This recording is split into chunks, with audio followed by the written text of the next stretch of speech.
Praise the Lord. நான் Sofia Robert. இன்றைய வேத தியானத்திற்காக நான் எடுத்துக்கொண்ட தலைப்பு கால்களில் படிந்த தூசி.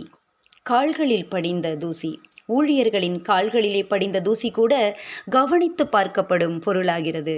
ஆம், இங்கே ஊழியக்காரரின் கால்களில் படிந்த தூசி சாட்சி பொருளாகிறது. ஊழியர்களை, அவர்களை கொண்டு ஆண்டவர் பேசுகிற வார்த்தைகளை, வசனங்களை ஏற்றுக்கொள்ளாத பட்டணமாக, ஊராக, வீடாக, எதுவாக இருந்தாலும் சரி, அதற்கு சாட்சியாக ஊழியர்களின் கால்களின் கீழே படிந்த தூசியை உதறி போட்டு விட வேண்டும். இப்படி உதறி போடச் சொன்னவர் வேறு யாருமல்ல, நமக்காக இறங்கி வந்து தன் உயிரை கொடுத்து நம்மை மீட்ட கர்த்தர்தான். இப்படி அவர் சொல்வதற்கு முன் நடந்த சம்பவம்தான் மிக சுவாரஸ்யமானது. தாம் வளர்ந்த ஊரிலே அவரால் நடந்த பலத்த செய்கைகளை ஏற்றுக்கொள்ள முடியாதவர்கள் கூறின வார்த்தைகளை கவனியுங்கள். இவன் தச்சன் அல்லவா? மரியாளுடைய குமாரன் அல்லவா? யாக்கோபு, யோசே, யூதா, சீமோன் என்பவர்களுக்கு சகோதரன் அல்லவா? இவன் சகோதரிகளும் இங்கே நம்மிடத்தில் இருக்கிறார்கள் அல்லவா என்று சொல்லி அவரை குறித்து இடறல் அடைந்தார்கள் என்கிறது மார்க் 6:3. அதற்கு ஆண்டவரின் பிரதியுத்தரமான வார்த்தைகள்தான் இவைகள். இயேசு அவர்களை நோக்கி, தீர்க்கதரிசி ஒருவன் தன் ஊரிலும் தன் இனத்திலும் தன் வீட்டிலுமேயன்றி வேறெங்கும் கனவீனமடையான் என்றார். மார்க் 6:4 இதை நாம் பார்க்கலாம். தேவ ஊழியர்களே, கனவீனப்படுத்தப்படுகிறீர்களா? சோர்ந்து போகாதீர்கள், அவரையே நினைத்து கொள்ளுங்கள். ஆகையால் நீங்கள் இளைப்புள்ளவர்களாய் உங்கள் ஆத்துமாக்களில் சோர்ந்து போகாதபடிக்கு தமக்கு விரோதமாய் பாவிகளால் செய்யப்பட்ட இவ்விதமான விபரீதங்களை சகித்த அவரையே நினைத்து கொள்ளுங்கள் என்கிறது எபிரெயர் 12:3. உங்கள் கால்களின் தூசி உங்களை ஏற்றுக்கொள்ளாதவர்களுக்கு சாட்சி.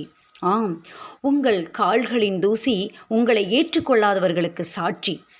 உங்களை ஏற்றுக்கொள்ளாதவர்கள் எவர்களோ அவர்களுடைய ஊரை விட்டு நீங்கள் புறப்படும் போது அவர்களுக்கு சாட்சியாக உங்கள் கால்களில் படிந்த தூசியை உதறி போடுங்கள் என்றார். லூக்கா 9:5 இதை நாம் பார்க்கலாம். ஆனால் நியாயந்தீர்ப்பின் நாளிலே அவர்களின் நிலை, எவர்களாகிலும் உங்களை ஏற்றுக்கொள்ளாமலும் உங்கள் வசனங்களை கேளாமலும் இருந்தால் நீங்கள் அவ்விடம் விட்டு புறப்படும் போது அவர்களுக்கு சாட்சியாக உங்கள் கால்களின் கீழே படிந்த தூசியை உதறி போடுங்கள். நியாயந்தீர்ப்பு நாளிலே அந்த பட்டணத்திற்கு நேரிடுவதை பார்க்கிலும் சோதோம் கொமாரா பட்டணத்திற்கு நேரிடுவது லகுவாய் இருக்கும் என்று மெய்யாகவே உங்களுக்கு சொல்லுகிறேன் என்று சொல்லி அவர்களை 2 பேராக அனுப்பினார் என்கிறது மார்க் 6:11. அந்தியோகியா பட்டணத்து யூதர்கள் பவுலுக்கு இதைதான் செய்தார்கள். அங்கே இருந்து புறஜாதிகள் கூட கர்த்தருடைய வசனங்களை அடுத்த ஓய்வு நாளிலும் தங்களுக்கு சொல்ல வேண்டும் என வேண்டிக் கொண்டார்கள். ஆனால் பொறாமையினால் நிறைந்த யூதர்களோ பவுலினால் சொல்லப்பட்டவைகளுக்கு எதிரடையாய் பேசி விரோதித்து தூசித்தார்கள் என்கிறது அப்போஸ்தலர் 13:45. அப்பொழுது பவுலும் பர்னபாவும் செய்த காரியம், இவர்கள் தங்கள் கால்களில் படிந்த தூசியை அவர்களுக்கு எதிராக உதறி போட்டு இக்கோனியா பட்டணத்துக்கு போனார்கள் என்கிறது அப்போஸ்தலர் 13:51. அந்தியோகியா ஆண்டவரை புறக்கணித்தது. இக்கோனியா பட்டணத்தை நோக்கி ஊழியர்களின் ஊழிய பயணம் தொடர்ந்தது. உங்களை ஏற்றுக்கொள்கிறவன் என்னை ஏற்றுக்கொள்கிறான், என்னை ஏற்றுக்கொள்கிறவன் என்னை அனுப்பினவரை ஏற்றுக்கொள்கிறான் என்கிறது மத்தேயு 10:40. நம் ஆண்டவரும் இந்த பாதை வழியாகத்தான் பயணித்து சென்றார். பிரியமான தேவ ஊழியர்களே, அவர் தமக்கு சொந்தமானதிலே வந்தார், அவருக்கு சொந்தமானவர்களோ அவரை ஏற்றுக்கொள்ளவில்லை என்கிறது யோவான் 1:11. எனவே ரட்சிப்பு புறஜாதியாரான நம்மிடத்திலே தாண்டி வந்தது. நம்மை ஏற்றுக்கொள்ளவில்லையா? பரவாயில்லை. நம் மூலமாக கர்த்தர் சொல்லும் வசனங்களுக்கு செவி சாய்க்கவில்லையா? பரவாயில்லை. கனவீனப்படுத்துகிறார்களா தேவ ஊழியர்களே? பரவாயில்லை.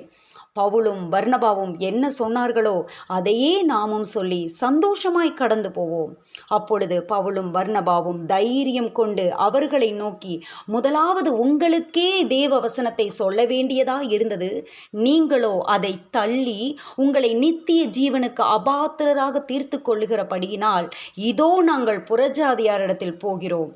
அப்போஸ்தலர் 13:46 இதை நாம் பார்க்கலாம். அந்தியோகியா விரோதித்து தூசித்தால் என்ன? தேவ ஊழியர்களே, இக்கோனியாவுக்கு கிளம்புவோமா? வாருங்கள், இக்கோனியா நமக்காக காத்திருக்கிறது. இக்கோனியாவுக்கு கிளம்பலாம். தூசியை உதறி போட்டு எழும்புங்கள். விரோதித்து தூசிக்கட்டுமே, துக்கப்பட நேரமில்லை. மறைவாக பேசட்டுமே, துன்பப்பட நமக்கு நேரமில்லை. இக்கோனியா அழைக்கிறது. என்ன, போகலாமா? பிறகு நடந்தது என்ன தெரியுமா? சீசர்கள் சந்தோஷத்தினாலும் பரிசுத்த ஆவியினாலும் நிரப்பப்பட்டார்கள் என்கிறது அப்போஸ்தலர் 13:52. விரோதிக்கிறவர்கள் தூசிக்கட்டுமே, மறைவாக பேசட்டுமே, ஆனால் நமக்கு தேவன் தரும் பிரதிபலன் என்ன தெரியுமா?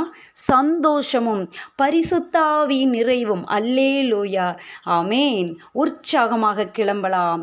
நமக்காக இக்கோனியா பட்டணம் காத்திருக்கிறது ஊழியர்களே. ஆமேன்.